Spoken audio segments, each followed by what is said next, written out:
Hello भाई, good morning. सुबह के बजे 8 और हम चले गए गेड़े पे और वहाँ वीडियो बनाया। पहले बनाए नहीं क्योंकि थोड़ा जल्दी था। फिर ये गया कोई मंदिर में आए थे, वो पूजा करके फिर हम चले गए आए घर पे। ये अपने घरे बस और फिर हम चले गए सब्जी मंडी। वहाँ से सब्जी लेके गए और फिर आए हम वापस। फिर हम चले गए पलीना, पलीने वाली रोड और जा रहे हम पलीना और किचन होके जा रहे हम भाई।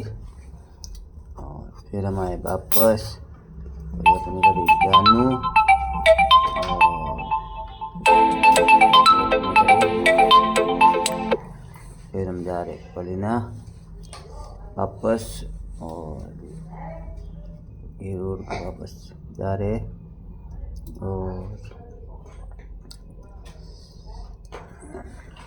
फिर हम वापस अपनी गाड़ी जानू।